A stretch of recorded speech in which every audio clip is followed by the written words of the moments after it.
nuclear deal. This president is taking on hard things. SiriusXM Patriot. Did you know your life insurance is an asset you can sell? I'm Jay Jackson, CEO of Abacus Life. For almost 20 years, Abacus has been purchasing life insurance policies from seniors just like you. And at abacuspays.com, we've created a free policy value calculator so you can find out the worth of your policy in just seconds. There are no fees and no... Get real value for your life insurance when you need it with Abacus. Learn more at abacuspays.com. Hey drivers, are you getting paid what you deserve? I'm Tim Ashoff, president of Creek Carrier, and I'm happy to announce we're raising pay by 4 cents per mile for our national drivers. Our second pay raise this year. Starting pay on our OTR fleet is now 68 to 73 cents per mile. And remember, we pay practical miles, not short route, and we need more great, safe drivers. If you have at least 1 year of experience, call us today at pound 250, keyword Crete, or visit us at creekcarrier.com. Summer moves fast, and Black Rifle Coffee Company is bringing the fuel to keep up with it. While some companies are suddenly leaning into patriotism for America's 250th birthday, BRCC is proudly...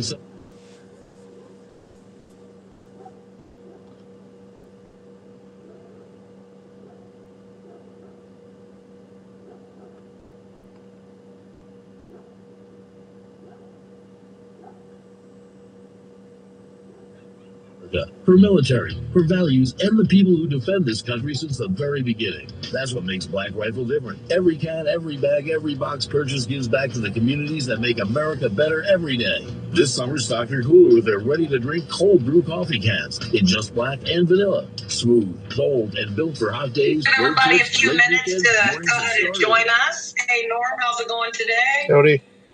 Hey, Dennis. Hi, Michelle. All right, listen, we only got one module to cover today. We might get out of class a little early. Don't get excited, but we only have one module. We only have one module to cover. It kind of depends on, what we get into and maybe some questions that you have. I really want to answer some real life questions when we're in the grocery store. So as usual, I will definitely use the module, but want this to be an open discussion about some things that maybe you're seeing in the grocery store, what we're planning for. So I will pop on the screen the updated schedule in case somebody else does not have it or was not with us last week. And I want to apologize. I know there's been some back and forth with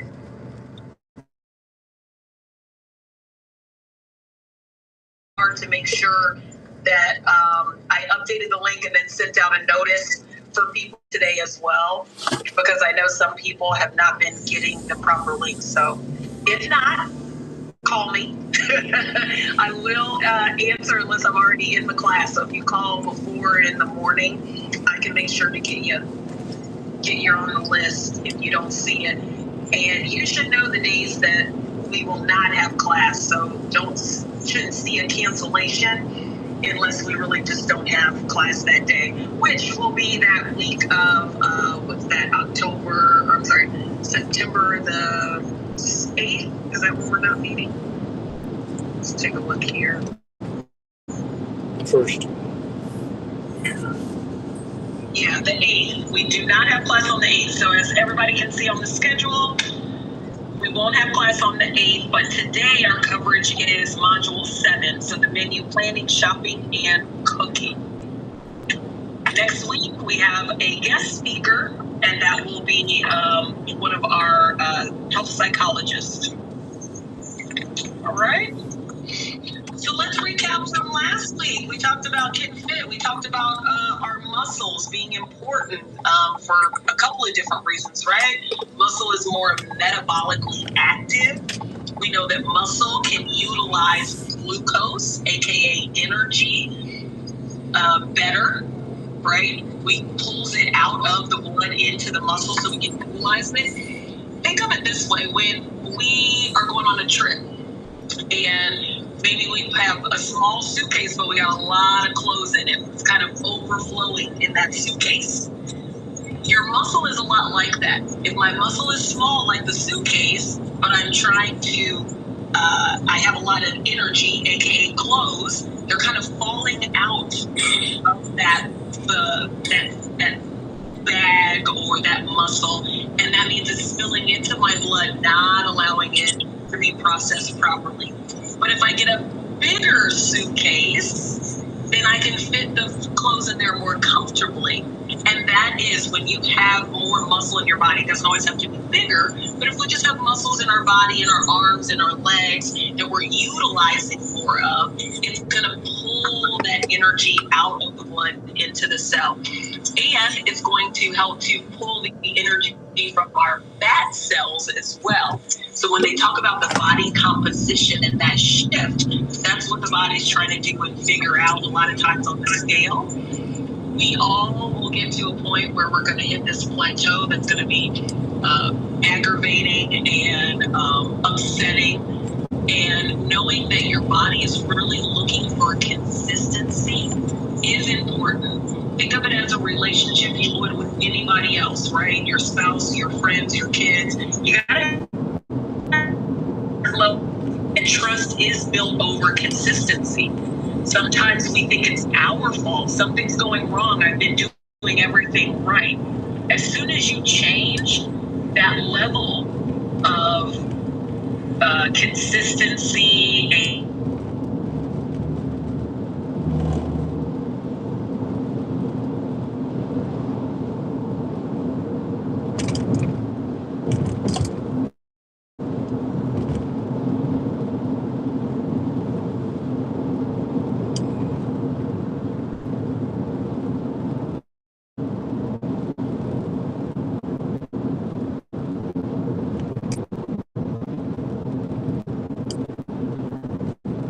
any activities that they did this week or something that they picked up from last week while I pull up the modules?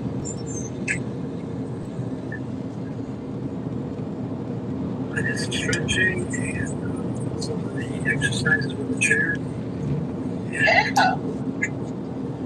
Yeah, I've got 4 dogs. I've been doing 1 dog a day, so taking each of them on at least a 1 mile walk.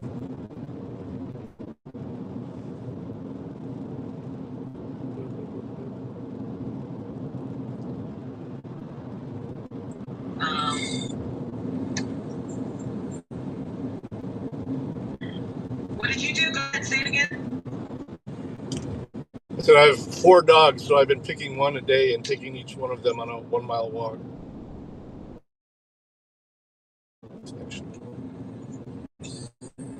Walking, started jogging a mile a day. All right, Glenn. Hey, now listen, I like that you said jogging, and even the walk run is okay. But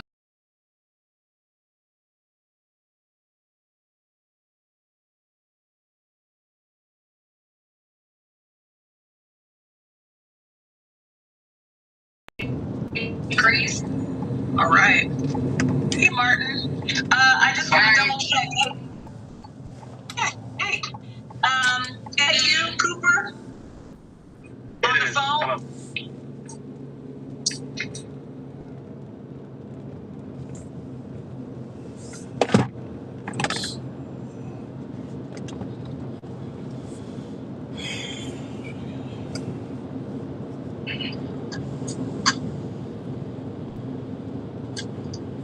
All right. Well, then, if we don't have anything else, I will go ahead and share my screen, and we will get into the online book. Those of you that are looking for some resources, I did send over, if you're in that group email, just some, ways that you can do activities, YouTube channels, things that, of course, we offer as well. So those of you that did ask me to, send the peddler, send the pedometer, all those things has already been added in. Hey, Michael, thanks for joining.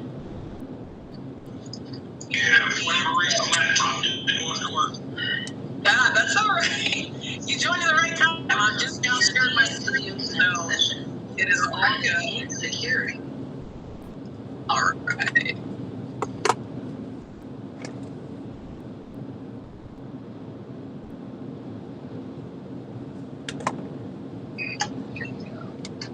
And okay.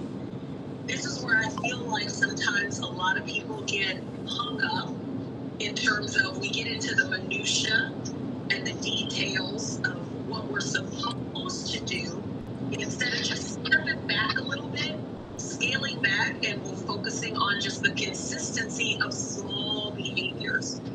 And so sometimes menu planning can be a grand thing and a task, right? When we think menu, we're thinking of a table with all of the containers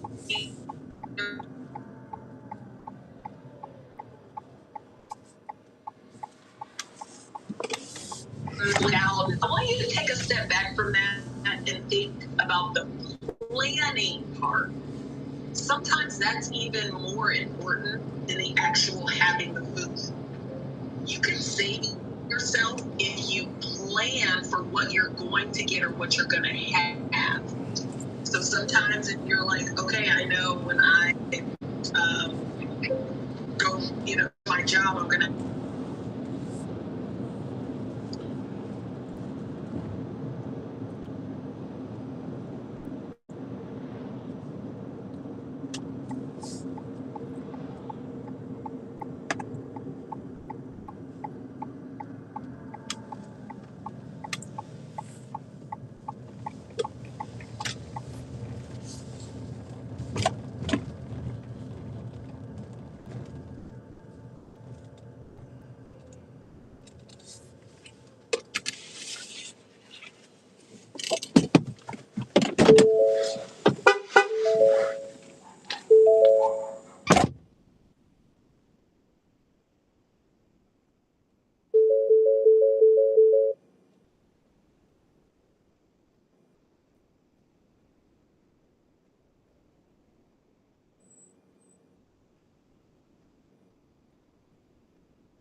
There we go.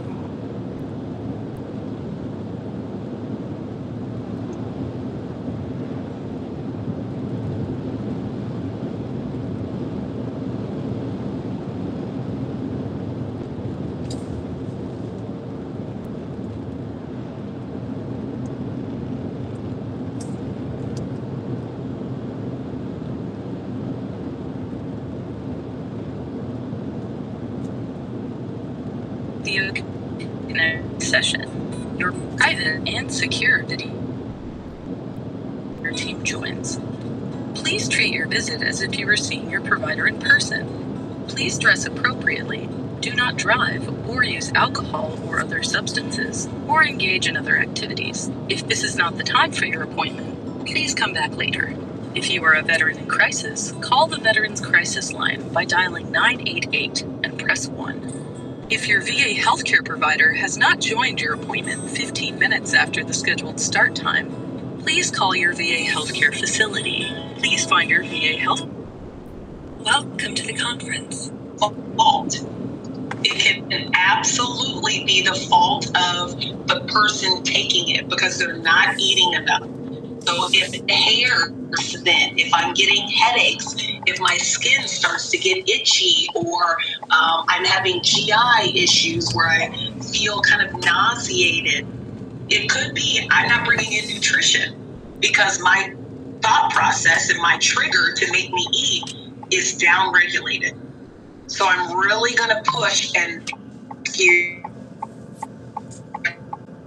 are not going more than that 4 or 5 hours without eating, because that is very critical to your overall nutrition and healthy weight loss, right? We have and know some people that maybe we've seen or seen in the media that have lost weight very, very quickly, and your body doesn't adapt to that well. So we do want to give it the proper nutrition so it can adapt in a proper way. So eat first thing in the morning. And when we say first thing, what does that really mean, right? My recommendation is somewhere between an hour and 90 minutes. I really like people to try to get in a little something, sips or bites, that first hour, especially if you're taking the medication, because the nausea can come up kind of fast, and you need to get ahead of it. Because once you feel a little nauseated, you definitely don't want to eat. So that's why we talk about things that we can bring in to try to help. Okay? All right. This late night eating not being good for you. So, hey, Roger, I'm like, oh, you jumped back in. That's all that was. Got it. I wonder if did it kick you out? Sorry. I have everybody muted, so I can't hear you if you did say something. Hold on a second.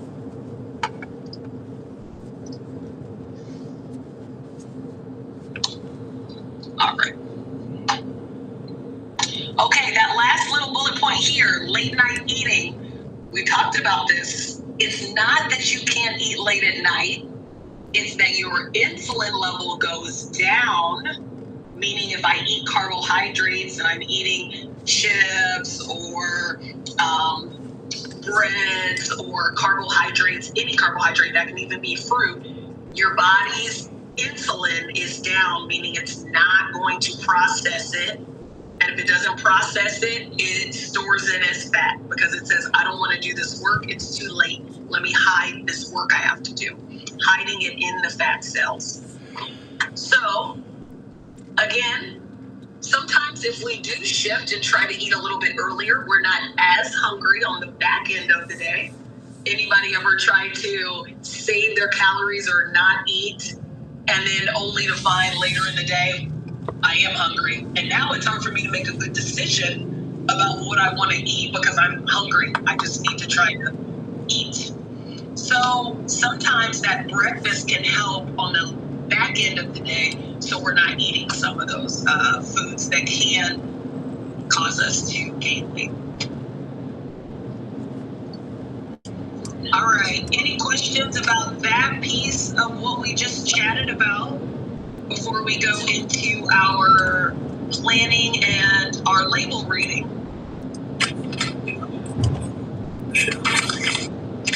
Yeah.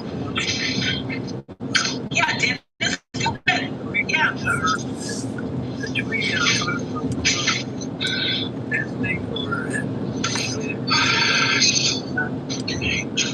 Fasting and longer. I'm trying to eat something every 4 or 5 hours, and I'm going to try to eat the first hour to hour and a half when we get up.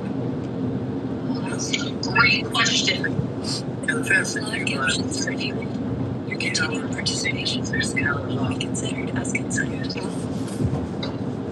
Yeah, no, great question. Yeah, great question, Dennis, because some of us do want to know about intermittent fasting, or if we've done it, or we've heard about it, and it helps. Absolutely.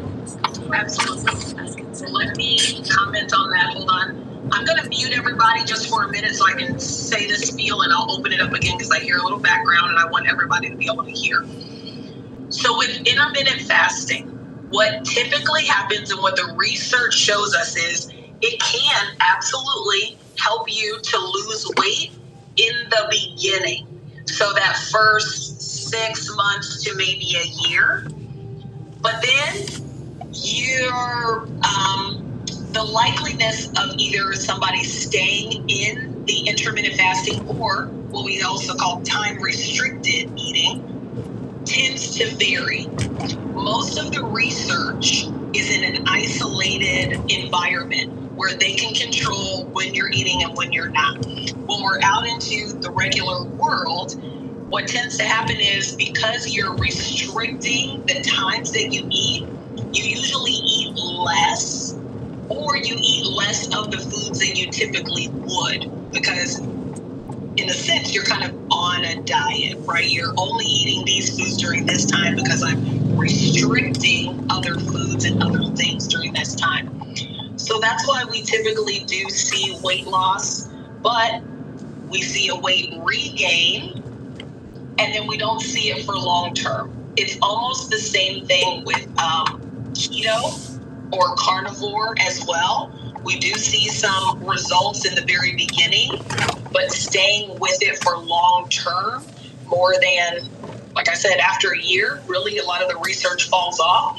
But up to 3 years, we see that people start to vary what they're eating. They kind of get into a rut. So they either don't do the time restricted and they don't have the same windows anymore, or with the other one, they tend to eat things that are outside of what they typically did.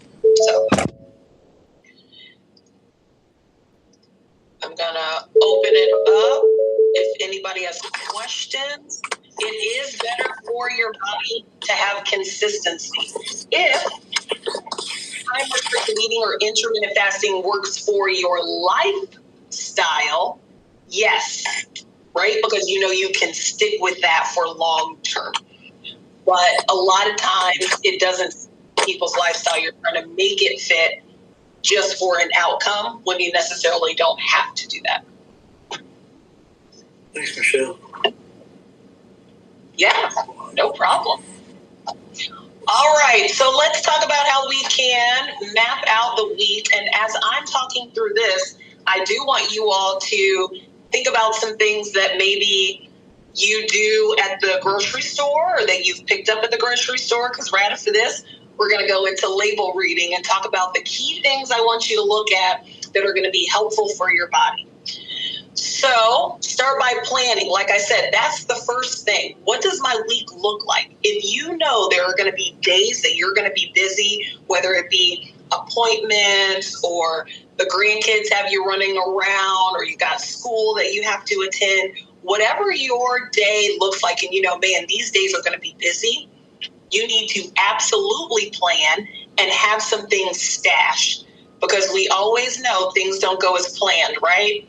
The appointment's going to run over. Somebody's going to be late. The time that you think you're going to be out is extended, right? Now we got to stop at this place. It didn't have what I need. Now I got to go over here. So if you at least have something in the car stashed, okay, I'm going into this place. I'm going to stop and get gas, and I'm going to get this when I go into the gas station. It's going to be much better for you rather than running around and waiting until I get hungry. And now I got to eat what's around and what is convenient for me. And I can't make a good decision because mentally all I can think about is I'm hungry. So don't get yourself down into that red zone, right? When you're running on fumes, it's just much harder for us to make a good decision consciously, even though we're trying. So that's the first thing I'm going to say for you all this week.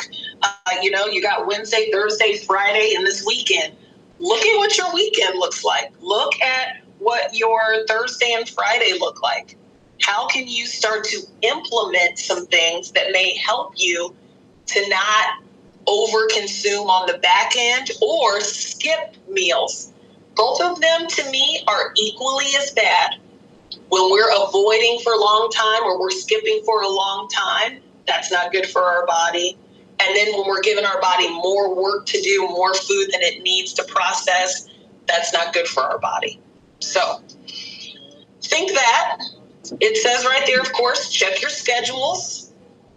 Planning. You can write down, maybe, you're a person that does like to be planful. You need those meals. You want to have it, and you're a creature of habit, whether that be you or the family or a spouse that helps that along. Maybe talk to them and see what types of things can be done to help with that. So we do want to make sure that we're looking at what things we already have, right? What do you already have in your refrigerator that you can use? And then varying our protein, that is a big one. Pull out the rice, pull out some of the beans, pull out the peanut butter, pull out the nuts, things that also are going to be protein that can help, which also include our broccoli, green beans, spinach. They have a little bit of protein in them, and they have really good phytonutrients as well. You can always choose those easy, ready-to-eat meals.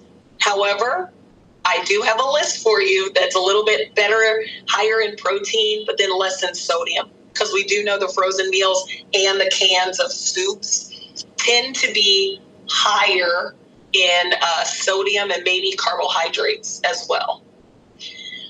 So remember way back in the beginning, I asked you to write down, track what you do, see what's going on. Some of you said that was pretty insightful for you, just writing down, noticing what you're eating and what you're consuming. Or maybe you noticed when you wrote down in your book, the first part of the day was nothing, and then you wrote down a lot in the evening maybe. So looking to see so go back to what you wrote down, looking to see what things you liked or that were easy for you. It's not about reinventing the wheel again. Can we pull some things that you were doing that maybe you haven't put into place to be consistent? So again, we're talking about consistency and making it fit for your lifestyle.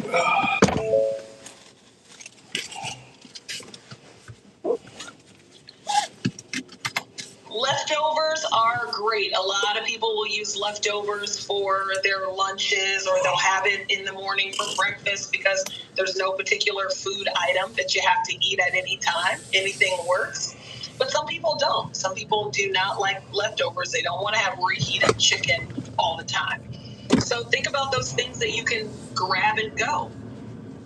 Dinner doesn't have to be set. Maybe your dinner is more like a charcuterie board. So maybe you got a little bit of olives, you got some pieces of cheese, some nuts, some summer sausage, or pieces of protein on the side. It doesn't always have to be standard and typical, right? We just want to pair two things together that are going to give us the nutrients that we need, right? Pairing it together. So even if you're saying, I'm not that hungry, I only want a bowl of cereal. So we learned cereal is 2 carbohydrates, the cereal part and the milk. The milk's going to give you a little bit of protein, but pairing it, what can I bring with it? What can I put with that that's going to better metabolize in my body? Here is a sample, and I use this word strongly, a sample, a guide. You notice I'm not giving any meal plans because we're all practicing what we can do in terms of consistency, long-term behaviors, practicing consistency. So if some of these things do appeal for you and you say, okay, that's something that could be a little easy, for me, I can incorporate that, then by all means, this just gives you some ideas of what a good pairing looks like, right, for foods. With that apple, again, I probably would add something with that, especially the orange, because that's just one carbohydrate by itself. So I probably would pair some string cheese, some nuts, some peanut butter or something with that. I wouldn't have it solo by itself. But everything else on here absolutely looks good. They do give you an opportunity to write your own in this one. I want to go down to this before we get into our label reading. So unmute, and if you want to, start to maybe throw some foods or some things in the chat that we can all look up together. Maybe you're not sure about something you purchased or that you saw. Let's talk about it now. That's what this is for. It's real life stuff. When you are at the store, canned and frozen are absolutely okay.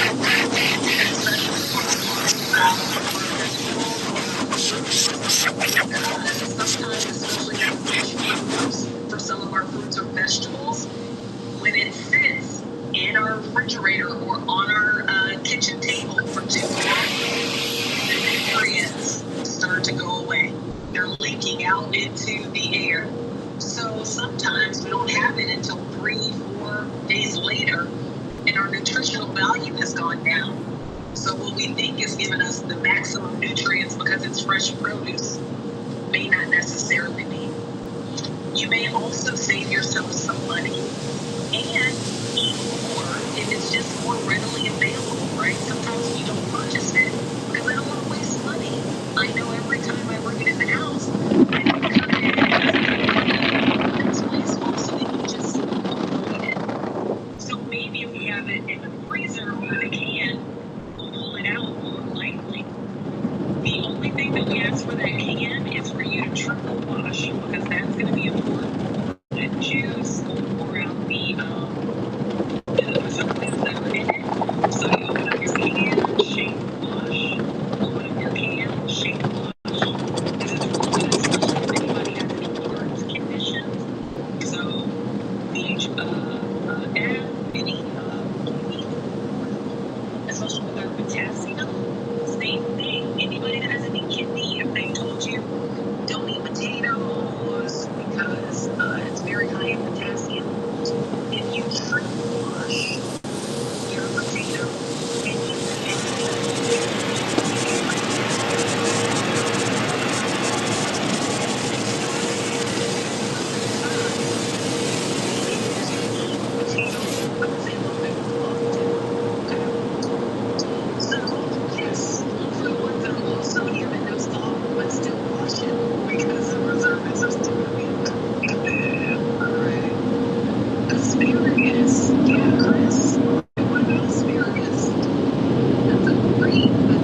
Yes, put them on the grill. Yeah. And Brussels sprouts, another really good root vegetable. Absolutely. There's a great frozen bag that you can just throw if you have an air fryer that has Brussels sprouts and carrots. That's a really nice one. Yeah. So if you haven't seen that yet, check that out. That's a good one. All right, let's talk about shopping lists. I haven't seen anybody throw any. Oh, protein first hour. Yes. Tom. Yeah. So within that first hour, I do like it to be a protein base. So we're going back to when we talked about what to get in the morning time. So be very careful of having too many carbohydrates in the morning. So protein is good because when you first wake up, your cortisol levels go up. We know too high chronic cortisol levels also will impact weight. So protein can help blunt that. It can help stop that spike of the cortisol. So yes, absolutely. Oh, I love that. Martin uses his Alexa for shopping. Anybody use ChatGPT? Make them give you a grocery list or some foods? That's coming common. I want to present a different idea for you. So I do like this. It is on page 90. That sometimes when we make our shopping list, we just write down everything we need, right? It's just a one row of foods. We kind of know this is what I want, this is what I want, this is what I want. But we may not actually be bringing food into our home that's balanced. So I encourage you to maybe think about your shopping list a little differently. Break it out into buckets. That way you see, do I have enough non-starchy vegetables? Do I have enough proteins, fruits, dairies? You may learn that once you break it out to these buckets, it's a little lopsided, right? When we go into the store, we get that grocery cart. That grocery cart is your stomach. What you put in the grocery cart eventually comes home and eventually gets into your stomach, unless it's something you don't like or you don't eat because other people in the house. But most of the time, it goes in the shopping cart, it goes into your stomach. So sometimes it's about not torturing ourselves by bringing foods into the house that we're going to try to self-regulate all the time.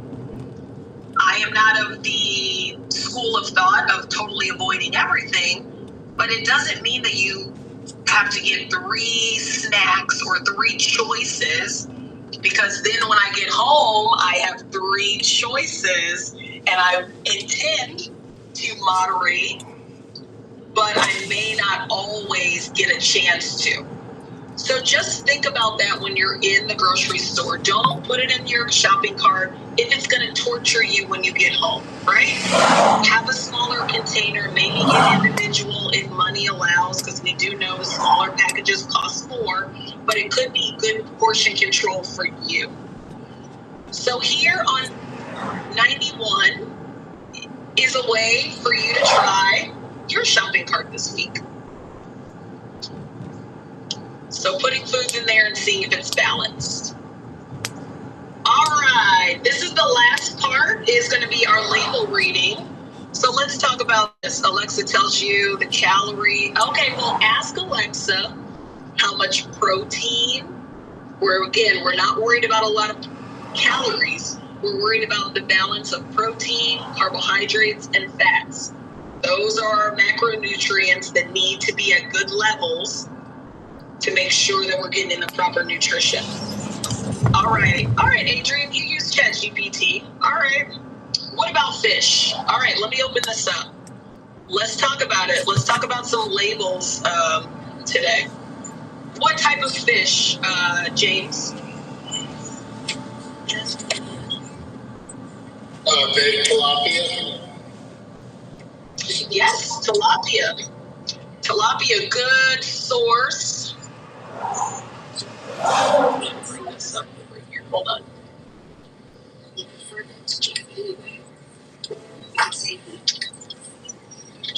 Let's go tilapia nutrition facts. I'll pull this up. So while I have this one on here, here are the key things. If you are on this page, and we're on page number 92 right now, the things I want you to look at when you go to the grocery store and start being aware of are going to be carbohydrates, proteins, and if you are watching your cholesterol or are really trying to improve your heart health, then cholesterol and sodium would be ones to look at. And then our fats for everybody else, okay? So we're going to look at some numbers, and we're going to look just at the percentages for some of these right now. So when we're looking at percentages in total fat, 10% or under for those values. So we see 10%. We want it to be under 10%. So if you see something that's 14 or 16, be careful. It does not mean it's bad, but you want to know where the fat is coming from. So here, saturated fat. Anytime you see saturated, solid at room temperature, that is not heart healthy. So you want that percentage to be down. Right now, the saturated fat is about half of that. I'd like it to be a little bit lower. But if you had something that had mono unsaturated fats, and it was 2%, that's good. That is fine. Our sodium, the ranges that we look for sodium, anything that's going to be under 600 milligrams, that's going to be like a meal, right? If you're looking at like your frozen meals, or you're looking at something that's going to be eaten in one sitting for you. We can vary depending on what you've had throughout the day up to 800, but it would really depend on what you had throughout the rest of the day. So I like to say around 600. And then that gives you somewhere around 300 for snacks, right?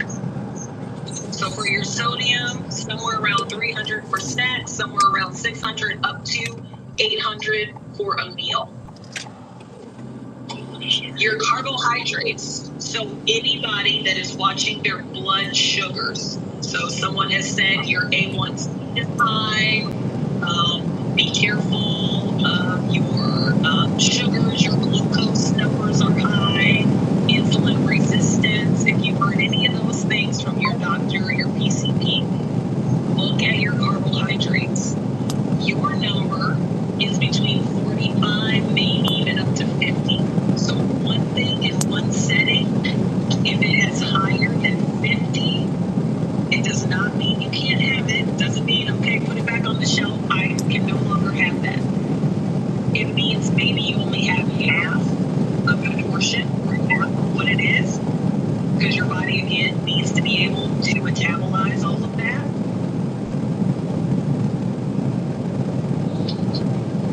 Or you could have that amount, knowing that you need to do two things to help to get the blood or get the glucose out of your blood. Hydration, because I put sugar into my blood, it's thick like syrup or molasses, so I need to dilute it. So I need to hydrate, dilute it, so I can pee that out. Or I need to move my body, just like we learned in our last modules. Move my body, get the muscles to pull the glucose into the muscle and out of the blood. Dietary fiber is important. So I love to see somewhere around 15 to 20 grams. I'm sorry, not grams, percentage. So the in bold. Because your fiber is going to be beneficial to your body. It's good for heart health. It's good for digestion. It's good for helping you feel fuller longer. Fiber is a good one. 15 to 20%. And then your protein. I can't give you a particular number All I can do is give you the trick that I know is that you put a 0 behind that number, and that should be about how many calories you are willing to spend for that food to be high in protein. Okay, so for this particular one, protein, I would look, it's 3 grams, I put a 0, that means 30. I look up and I see it's 250. That's not a high protein food. But if I'm not looking for a high protein food, it's okay. It has other things and caliber and fats, so it's still fish. All right, let's talk about the fish. So same thing here, we can look at fruit. Is 20. Let's allow me to. So.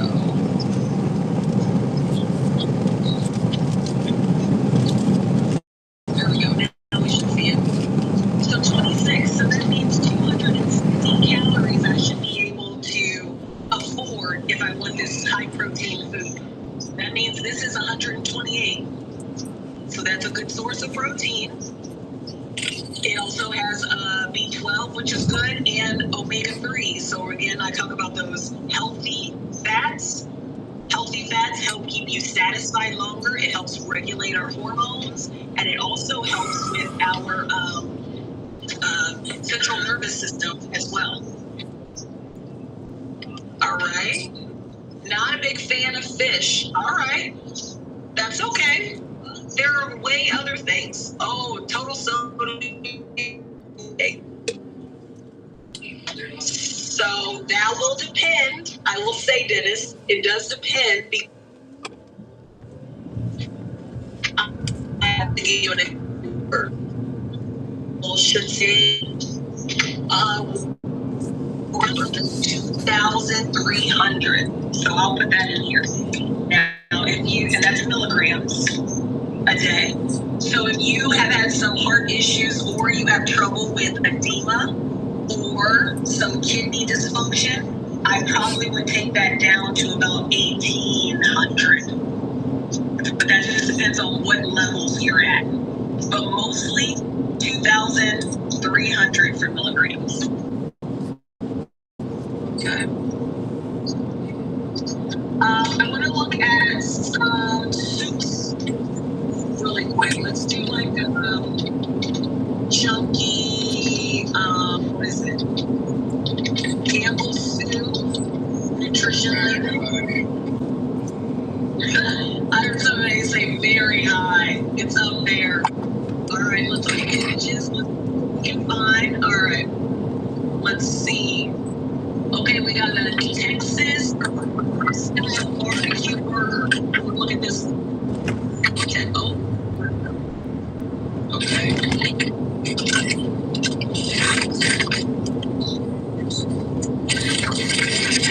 Christ, noodle.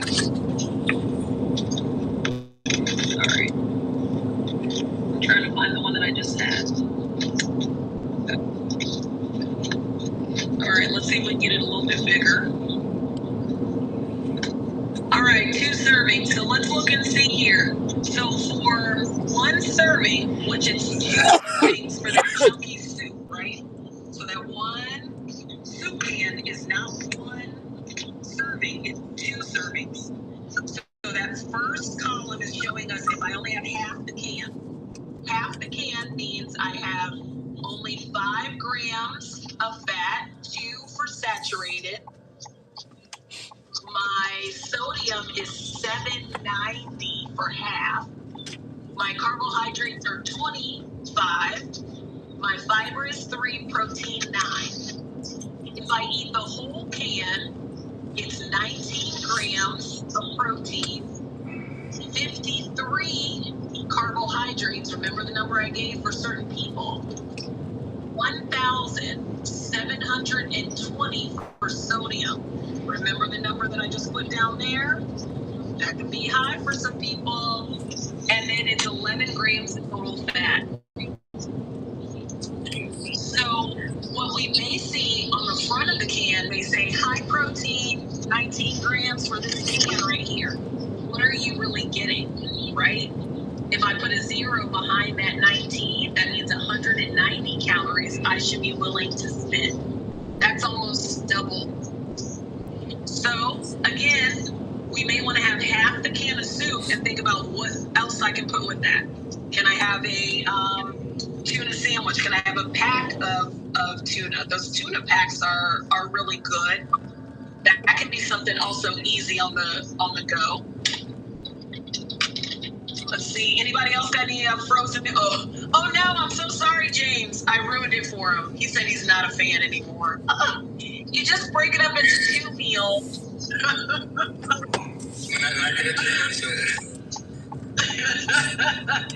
Especially if you are somebody that is trying to reduce down, like I said, your edema, or you do feel swollen a lot. You really want to make sure that you're getting hydrated and flushing that out. A good one for this to have on the side would be like a cucumber or celery, because it's very hydrating. It's going to pull that water in, and then hopefully you just pee it out. So pairing it with something that's a little bit more hydrating could be good.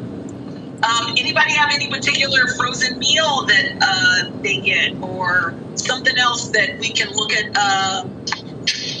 on the menu here?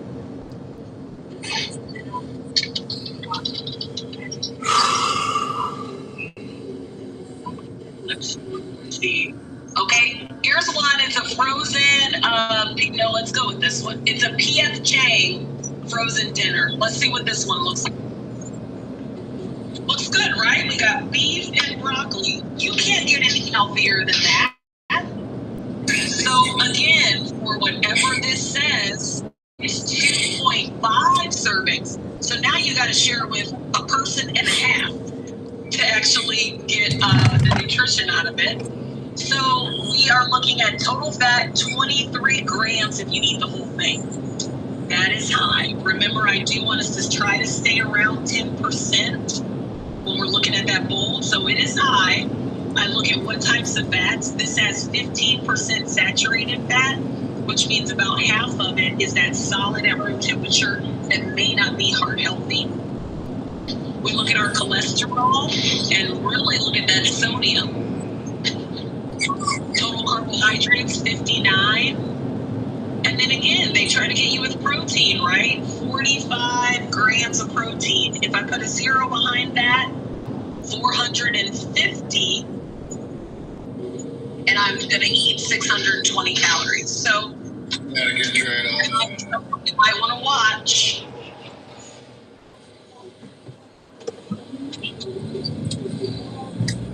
Mute us. All right. There was one thing I was going to look up. Oh, I looked at this up before too. I know some of us maybe will have a protein bar or a protein shake, and we'll get some of those things too. So we'll take a look at this. Oh, well, this one's not very. Trying to give me a bigger picture of it. Maybe I'll go to this one. Okay, there we go. Nice and big. So protein 8, carbohydrates 26. Got 4 grams of fiber though, so I like that at least it has fiber. There's a lot of added sugars. So added sugars, they could sometimes things say no added sugar, but they will still have total sugar, right? So just be leery of that. It does not have alcohol sugars, which is a good thing. Sometimes when they say no sugar, 0 sugar, or sugar-free, you will see a high number in sugar alcohols. Not for this one, but for some, I can show you. You want to be careful because what happens is it doesn't metabolize and it goes right through your system. So you may end up paying for what you ate or the amount of what you ate in the bathroom because it comes right out of you. There can be a lot of GI distress, bloating, gas, stools. So be careful. Even though it says sugar-free, doesn't mean that you can eat as many because it doesn't have sugar. The sugar alcohols will get you on the end. So be careful of that. Some of these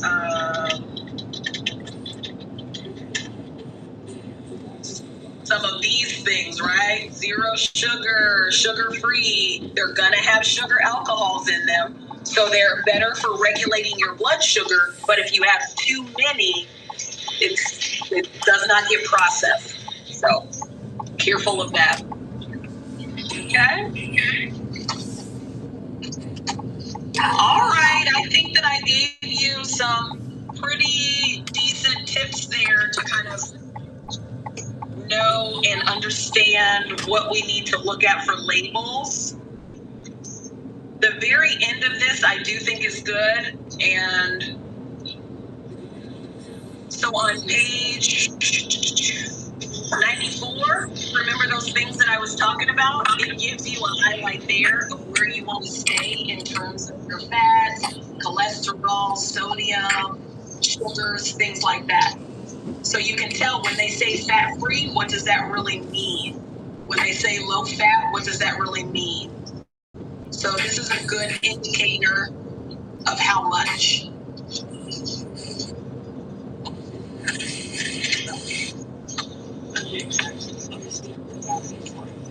The last page, that just talks about ways that you can cook your food that could be a little bit better.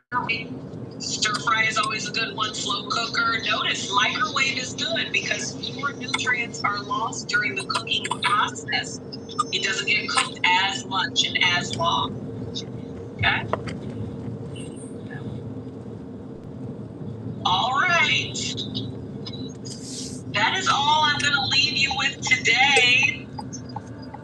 It'll go to your check-ins for your week and your goals before the next module. Do we have any questions for today about planning? So you're going to look at your schedule, see what you can plan for. You're going to start looking at labels on the back of some of your food so that you're more aware of what you're taking in.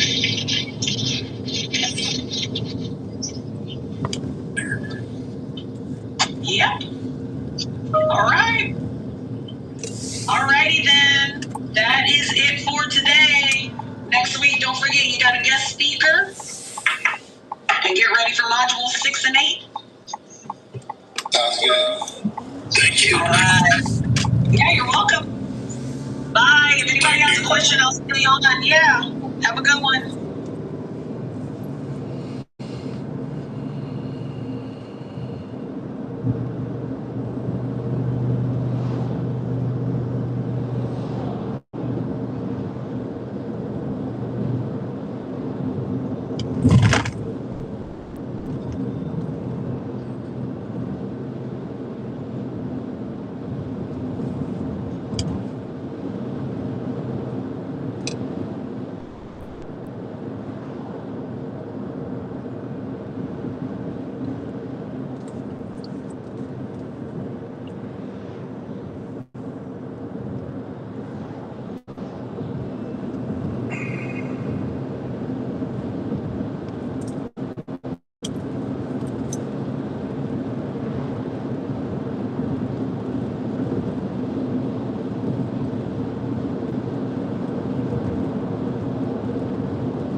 It's like one course in it.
Holy crap.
Hello. Hey, babe. Hi.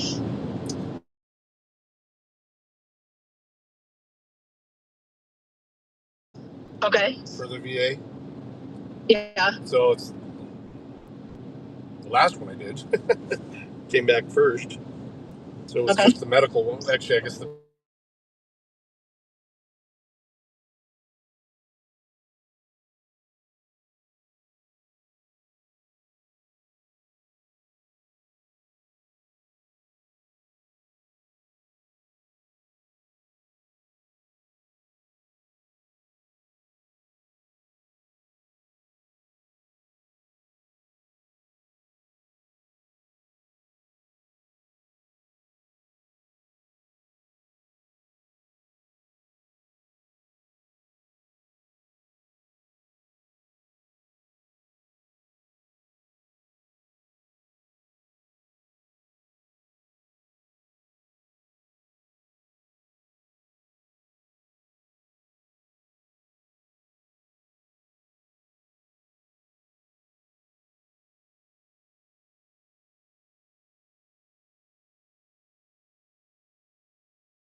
after walking. She goes, "Oh my God, Dolly Parton just died." And I didn't know how to react. And then I said something like, "Well, that just means a whole bunch of people pretending they were fans."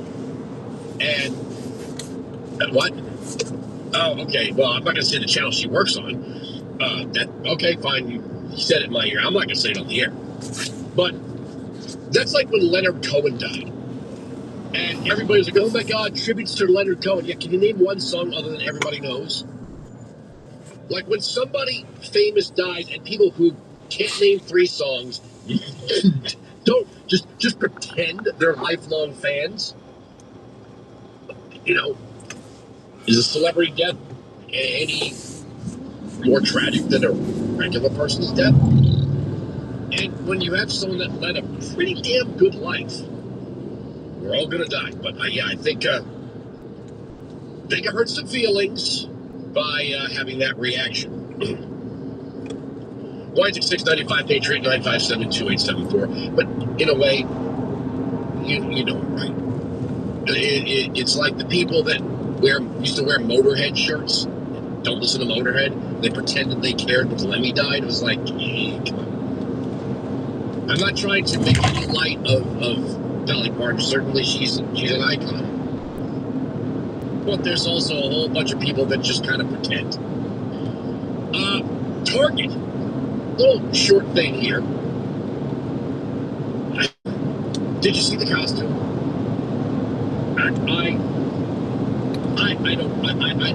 I don't get why people are offended. But apparently they have this costume that they're claiming is, I don't even know what they're claiming. What was I have the Target posting here, TARGET. And people are all up in arms about this costume that was called the Kids Glow Under Blacklight Circus Clown Halloween Costume Bodysuit Hide and Eek. And it's like diamond pants, black and orange, then like a static pattern, black and orange, and then black gloves, and then like a top hat, black and orange, and then like a kind of a ghostly smile, black and orange. And somebody compared it to, what is this? Just to like an old black stereotype. And Target wrote, "An apology from us. We pulled an offensive Halloween costume that should have never been part of our assortment. It is no longer for sale as a company. We got this wrong and we are deeply sorry. We know this is especially hurtful for our black guests, team members, and partners. Removing the costume is an important first step, and the company is looking closely at how this happened and what needs to change so this won't happen again." Okay, well, they could just use AI to make the kid model white, I guess. That's not even Labor Day. And the offensive costume apologies and humiliation walks are already with us. I get it. You can take anything that will historically. It's kind of like the whole thing with the ICE agents and the Haitian migrants. Like, well, that kind of looks like the images of slavery. No, it doesn't. This just seemed like a simple costume. And right now, Target is just begging for forgiveness. You've got a lot of black blue checks saying it's time to boycott Target. You've got Randy Weingarten, the head of the AFT, saying it's time to target. I don't know. Do you think you can really get white women in the suburbs to stop shopping at Target? I don't know. It's like an addiction.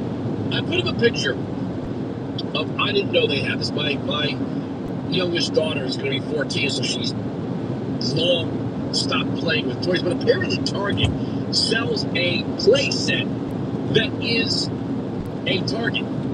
It has a register, a counter, shelves, an aisle, and a price scan. So say what you will about Target, they know how to groom the next generation of suburban women. But how many layers? This is Target. How many layers of quality control people were between the vendor of the costume and it being put on the website for availability? And why do I feel like you're going to see the same costume at Spirit Halloween? Oh, okay. So here you have Malik Abdul, who's a conservative commentator on Newsmax, happens to be black. He writes, race hustlers in the black community are offended that Target dressed a young black boy in the same exact costume as the young white boy would wear. Target had to remove the costumes because young black models are forever victims and don't deserve the same ops as other kids. I'm willing to bet you see this costume at Spirit Halloween. Because if it wasn't a black kid in the costume, nobody would care. Like, literally, nobody would care. And unless this was superimposed or AI, that means this kid's parents took him to the photo shoot, watched the costume director dress him up in the costume, the photographer may take the photograph, and then agreed to whatever compensation to have it uploaded. And now you've got people jumping up and down, saying this looks like blackface and minstrel imagery, and man, Target's getting it from the black left and the teachers union. And talking about a company that's tried to cultivate the DEI crowd and the versus like Walmart or whatever. Walmart. I mean, if you're highfalutin, if you're cosmopolitan, you don't shop at Walmart. You shop at Target. You shop at Target. Let's see how this boycott works. Right? You're gonna have that meme of the two buttons and the sweaty guy. It's like, be a good liberal, but also a white woman in the suburbs shopping at Target. Like, oh, what do I do? Once you give in to the humiliation ritual, you will be giving in to the humiliation ritual for all time. Oh, Ben Crump is weighing in. Great. Great. Again, if the costume was worn by a white kid, nobody would care. It's simply just, I don't know if it's the pose of the kid. It looks like he's kind of like stretching out his arm, one arm up, one arm back, kind of like the video by the Bangles for Walk Like an Egyptian. There we go. There's more cultural appropriation. Sorry. I guess, I don't see it. I mean, if you want to be offended, then I guess you can be offended. I don't think anyone would be offended if it was a white kid wearing the costume. But how many layers of this ginormous corporation failed you? Seems like all of them. Why is it 695 Patriot 957-2874? Let's go to, let's see. Who we have to get to before Victoria Coates and we talk Iran? Let's see. Okay. Hakeem Jeffries, store brand Obama, apparently had a meeting with Jared Kushner, and people are really upset, so he's trying to walk it back. Play cut 5. I want to give you a little real talk on this Jared Kushner situation. He asked for a meeting, and I took it to discuss the affordability crisis that exists that is not a hoax. At the same period of time, I shouldn't have to say it, but I am. No one is going to get a pass. We're going to hold every single member of the Trump cartel accountable, beginning on day one. If you're stealing from the American people, shortchanging the American people, or screwing over the American people, you're going to be held accountable. We're going to follow the facts, apply the law, and be guided by the Constitution. Beginning on day one, and hold the crooks accountable. Whenever I hear a Democrat, I can't help but laugh when they bring up the Constitution. The Hill. Jeffries responds to Kushner meeting backlash. No one from the Trump cartel is getting a pass. Sounds like what happened was, because it's right here, House Minority Leader Hakeem Jeffries on Monday said no one from the Trump cartel is going to get a pass in a post on a social media platform. X was played for you. The New York Times reported Sunday that the two met privately ahead of November's midterms to discuss common ground on issues like housing, immigration, and the high cost of living. Jeffries said Kushner reached out to him first, and he accepted so the pair could discuss affordability. His post emphasized, however, that the House Democrats have pushed the Trump administration on issues including tariffs, the Affordable Care Act, nutritional assistance, and more. I shouldn't have to say it, but I am. No one's going to get okay. So basically, he agreed to meet with Jared Kushner, but now has to fend off the angry left. So he's making it sound like, I don't know what. Then he shouldn't have taken the meeting. Here he is again. Play cut 6. If you become the leader and the Democrats become the majority in the House, are you open to pursuing impeachment of President Trump, or are you ruling that out? Well, we've made clear we haven't ruled anything in, and we haven't ruled anything out. And certainly, as I've indicated, J.B. Raskin and House Judiciary Committee Democrats, I was a proud member of the House Judiciary Committee for 10 years, as well as Robert Garcia and Democrats on the Oversight Committee are going to take the lead. And as we've done in the past, whenever there have been moments of accountability that we've had to lead on, we are guided by 3 principles: follow the facts, apply the law, and be guided by the United States Constitution. So you had this meeting with Kushner to discuss affordability, but really you're playing, because you're not likely to take the Senate and you aren't going to have a veto-proof majority, you're just going to waste everybody's time impeaching Donald Trump. I get it. One more clip that I'm going to take a break and get to Victoria Coates. Here he is answering questions on the relationship of Hassan Piker, cut 7. You issued a statement yesterday slamming what you called the malicious claim that American Jews are inviting violence against themselves as, quote, dangerous and anti-Semitic. Was that in reference to far-left influencer Hassan Piker and his recent very controversial comments?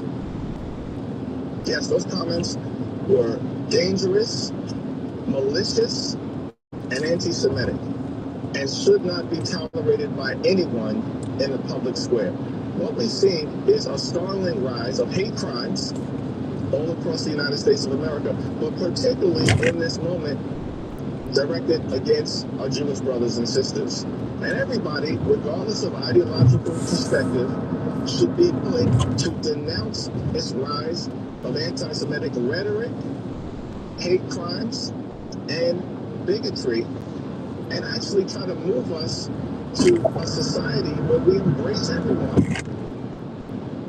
Yeah, maybe you guys should stop running out the court with this guy, because you're going to have to raise those cave drawings eventually, all right? All right, why is it 695 Patriot 957-2874?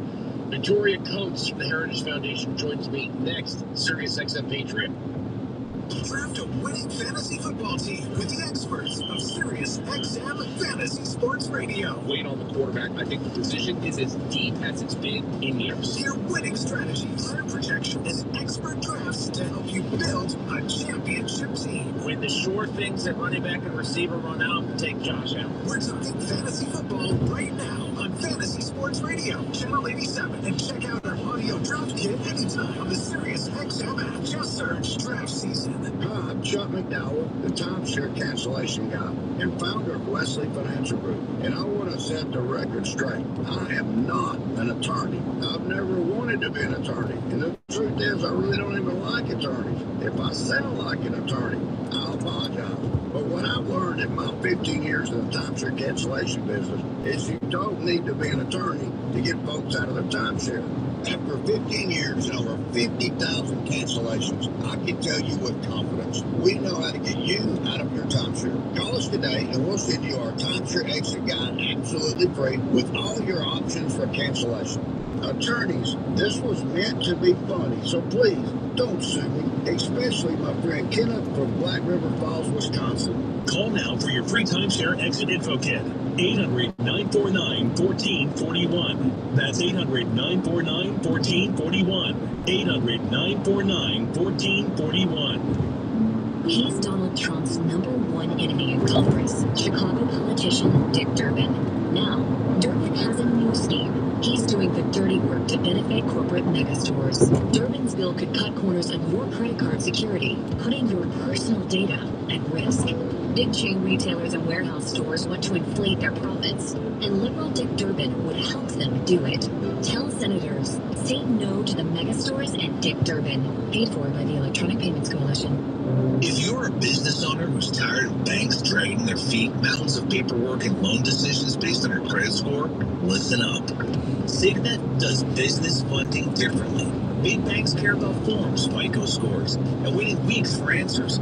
Signet cares about one thing: your revenue.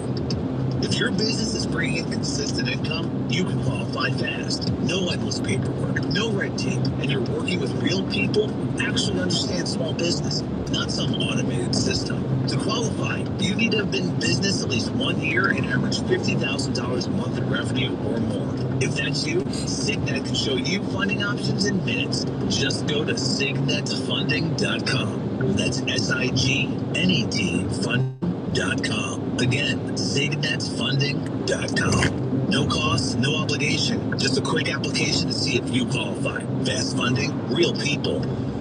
Built for business owners.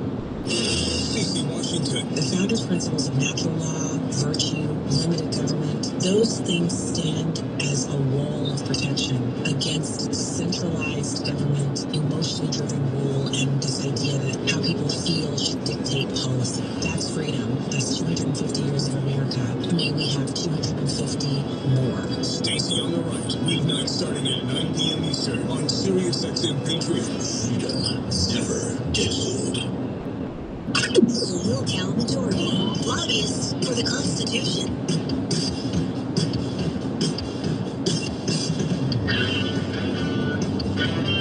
Let me get through a quote from Madam Soft Power herself.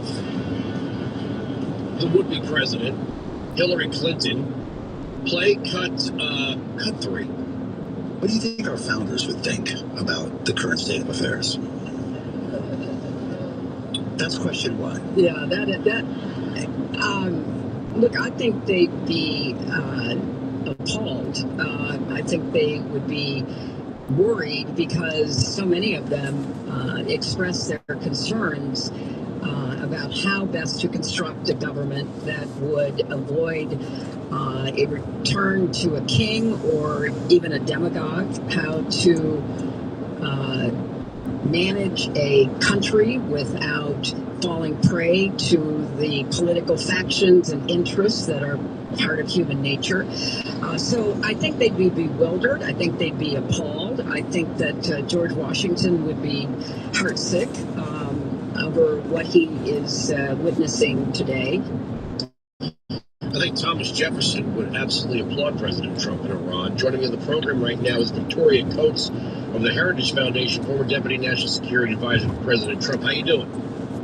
I'm great, Andrew. Long time no talk. Good to be with you. It's good to have you back. All right, so Hillary Clinton used to like to use the phrase smart power. We all used to agree that Iran should not get a nuclear weapon. We have a new narrative that there's not just Trump derangement syndrome, there's Israel derangement syndrome, that the Israelis have tried to convince every president, going back to Reagan, to bomb Iran, only Trump fell for it, quote unquote. Yet, I'm old enough to remember when Chuck Schumer absolutely rejected the Iran nuclear deal on the grounds that the inspection provisions were absurd, and that if our European allies who weren't paying into NATO at the time were to get into lucrative trade deals, they'd be loath to rock the boat. I see a president who started with the Abraham Accords, built a coalition, made allies in the Middle East that, yes, began to recognize Israel, then did the hard work of softening the military targets, now has unleashed Scott Bessent, or also the Strait of Hormuz, now is cutting them off financially. This seems like well thought out long-term foreign policy as it relates to Iran. Well, it is, and it goes back to what the president was saying about Iran in the 1980s, right after the Islamic Revolution. He's old enough to remember Iran was a good friend to the United States, a partner on energy and security, and friendly with Israel in the 1970s. But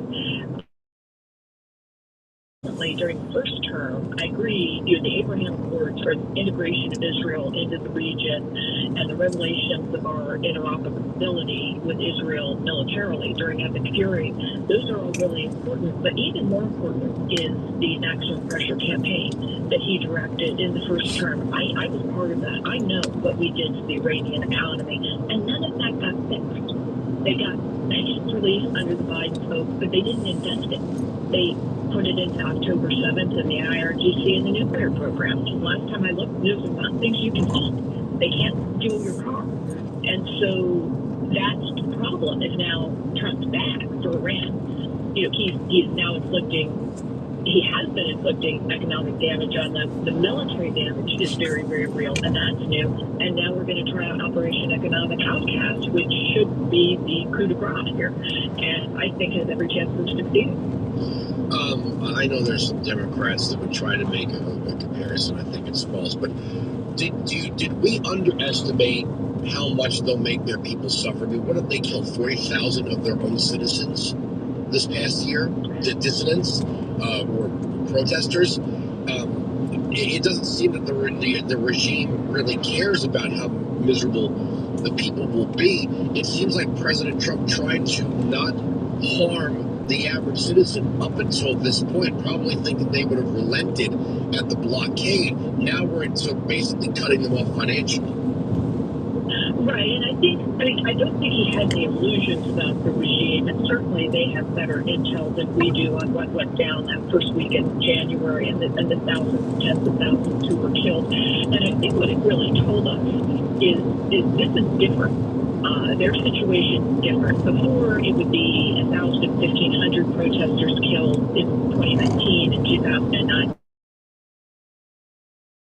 But it's a big jump to get up to 30,000, 40,000 from there. And so the regime knew they were in different territory, that this was getting real. And they will continue to be in that headspace. But yes, I think the president didn't want the Iranian people to suffer any more than they had to. Everyone hoped that they would see reason and actually make the deal that he wanted. They didn't, so they got the blockade, and now they're getting economic outcast.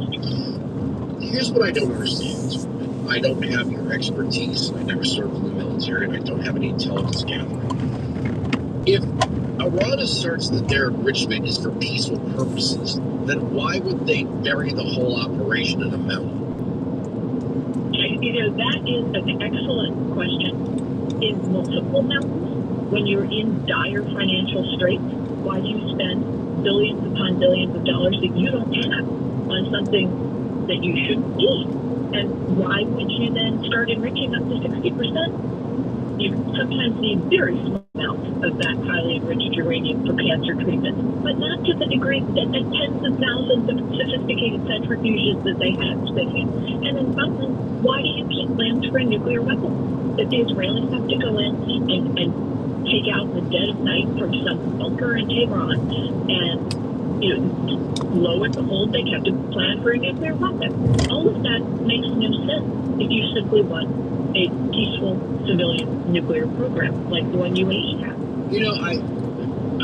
I can understand the devil's advocate saying, well, it's none of our business where they put their enrichment, whether they want to have it sitting right out in the open or in a mountain. Now, I always compare it to this, and you can tell me if it's not a fair comparison. If my neighbor says to me, I want to get a gun, I say, great, that's your right.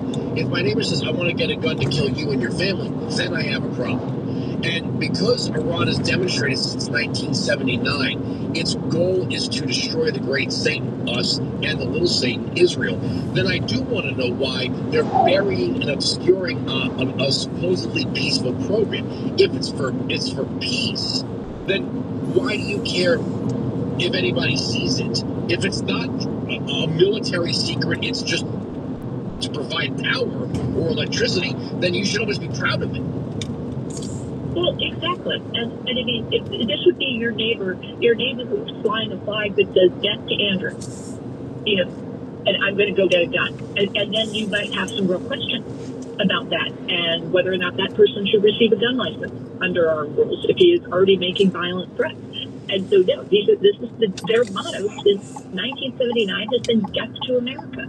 And they are theocrats. There may be some pragmatic military folk mixed in there somewhere, but they're certainly not making the decision. And so if you have a theocrat who wants to bring on the end of the world and you give them a doomsday weapon, there is an unexpected